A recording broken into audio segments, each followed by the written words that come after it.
Not all that glitters is gold.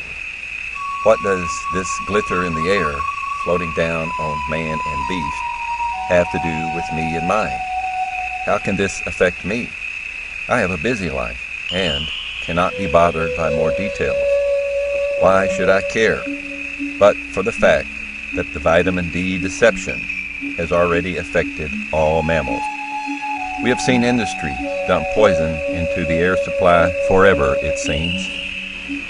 Big agriculture has aerial sprayed our cheap food for decades and everything downwind.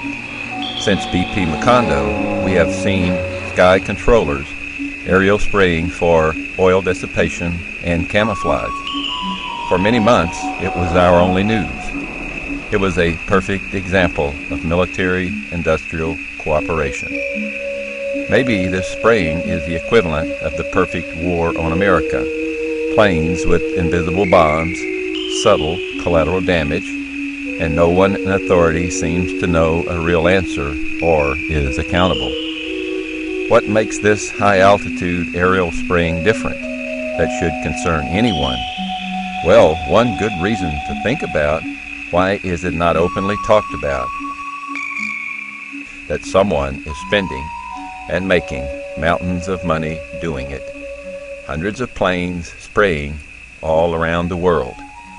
What is it with all the secrets in the open and nothing on the news about life-changing chemical and metallic aerosol material snowing a blizzard from the sky and filling lungs across America and much of the civilized world, with quick but quiet toxic results to all on the ground, and the children still play without warning? Truth can be a flammable mixture.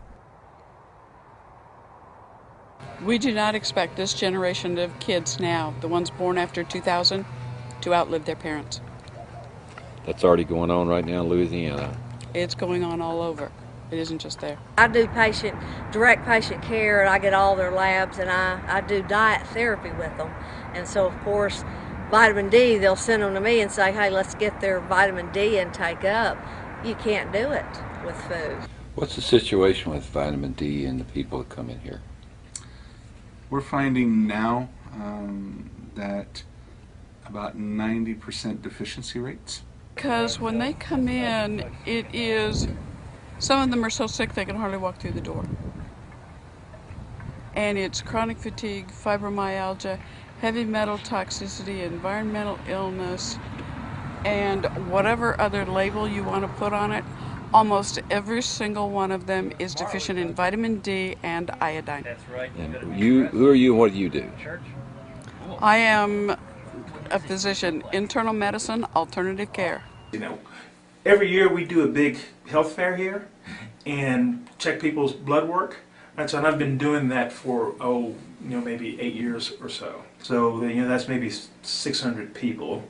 I've probably had 3, maybe 4 people, certainly you can count on one hand out of that 600 the amount of people that have had a normal vitamin D level. Over the past probably 2 years, I have tested several hundred people for iodine. Only 4 have come back normal. Same story in Amarillo. Out of 600 people, 4 were normal for vitamin D and iodine. 4 out of 600. Now, I probably had 6 to 8 that were normal in vitamin D. Every patient that I've seen that has had their vitamin D level checked has been low. It doesn't matter whether they're in the sun, out of the sun, use sunscreen, don't use sunscreen, whether they're fair skin, dark skin, it doesn't matter. And most of them have been severely low. A level of around 11 to 13 is generally what I see, which is severely low. And I've never yet seen a patient check that did not have a normal, or that did have a normal vitamin D level. So, explain vitamin D as a hormone and explain how it is the system driver basically, and what can go wrong if that's not in our bodies. Well, it controls many of your functions. But is it a vitamin? No, it is a vitamin that acts as a hormone, which some of your vitamins do. So it's kind of both, but it's involved in bone formation. Without vitamin D, you're not going to lay down bone. In fact, you'll break down bone. It's involved in so many processes that if you don't have it, you're going to be very sick. And I think that's And in speaking with the former nutritionist and in reviewing the former reports, just even 15 to 18 years ago, maybe 1 out of every 100 clients had any sort of toxic metal or any toxicity. Now we have 99 out of 100 with toxic levels of either lead, mercury, arsenic, cadmium, or aluminum, or the combination of both. Another example of untold news or public information which the public needs to know about to make good decisions. This is a NOAA National Weather Service website. Seems innocuous, but the unspoken reality is in the term base reflectivity, seen on this site. No public explanations, only those allowed the knowing know that this means amount of sunlight reflected by aerial sprayed reflective material that shows up in our weather radar, yet local stations report real clouds and natural rain. Nothing is farther than the truth in these skies. Some weathermen now call the white haze skies filtered sunlight, but we are not told what the filter is. Let's continue the deception story with a definition of what might be behind or above the sky changes in America and around the world. Corporatism. Corporatism is a system of running a state using the power of organizations like businesses and trade unions that act or purport to act for large numbers of individuals. Corporatism came from 1930s fascist Italian politics.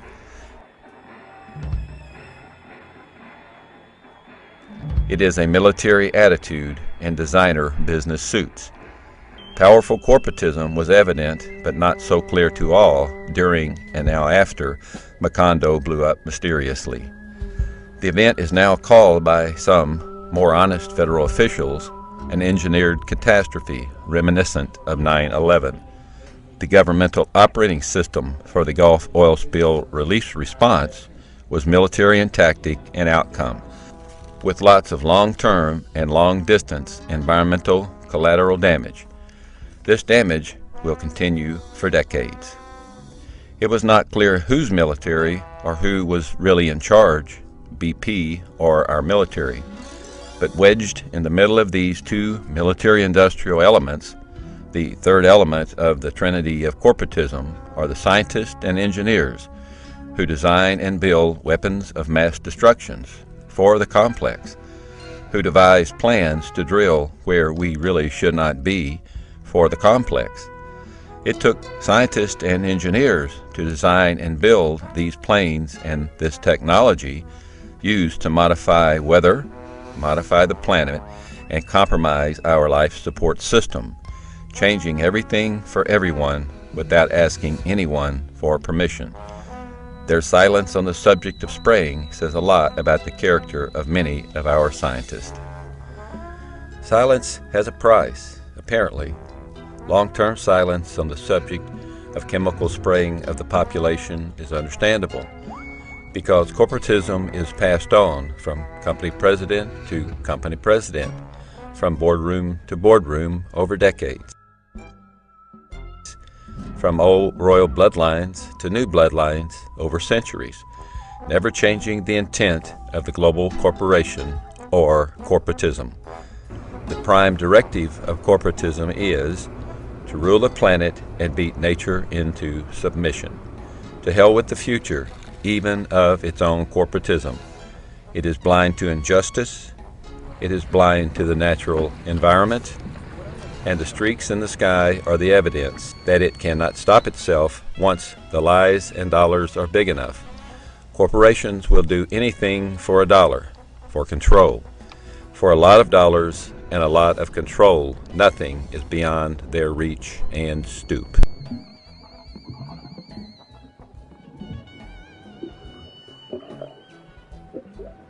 CNN just reported on high-level dispersal activity at 15, 20, 25,000 feet. I have a report today from airline pilots that there's multiple areas, crosses, and X's in the sky. Fishermen have taken pictures today. Can you tell me what division of EPA would have the permits for the high-level dispersant spraying that's going on right now and has been going on for 5 years over New Orleans refineries? Now the planes are out over the oil spill because the stratospheric ozone is gone. You asked about aerial dispersion. High level, I'm saying at 15, 20, 25,000 feet. It's documented. CNN put the story out. What division is putting the permits out for this high-level spraying that's going on? The Federal On-Scene Coordinator from the U.S. Coast Guard and the National Incident Commander make the decision every day as to what methods are going to be used to fight this oil. And what Mary Landry, Admiral Mary Landry has made clear is that spraying is her least preferred method. She'd first rather burn it. When the seas are under 4 feet, she could burn it. She would rather skim it and try to catch it. But she's allowed the high-level spraying over refineries for 5 years to fill in the ozone hole. You're not answering my question. So What? You have a question. I do. I'm not prepared to answer. We should take nothing for granted. Good effect. Yeah. What do you think about being out here? I think we're in trouble. Many moons to come. My lifetime and then some. What do you think about this secret project we're uncovering back here? Well, it's like everything. Everything's always a secret until it's uncovered. And once it's uncovered, then it's too late.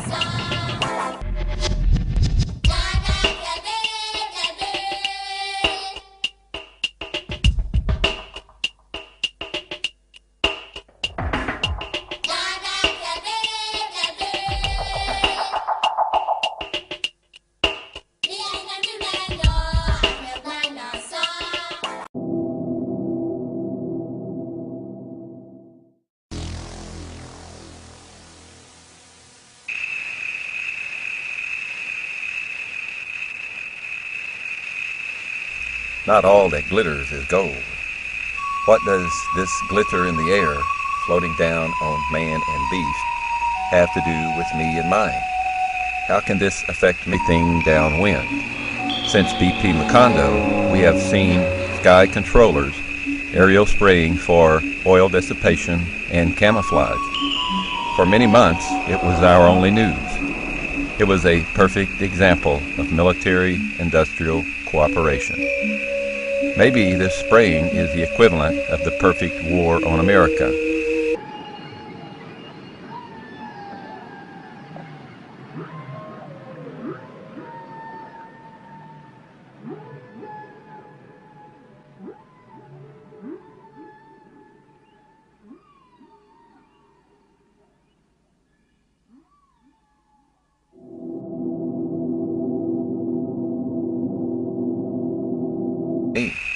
I have a busy life and cannot be bothered by more details. Why should I care? But for the fact that the vitamin D deception has already affected all mammals. We have seen industry dump poison into the air supply forever, it seems.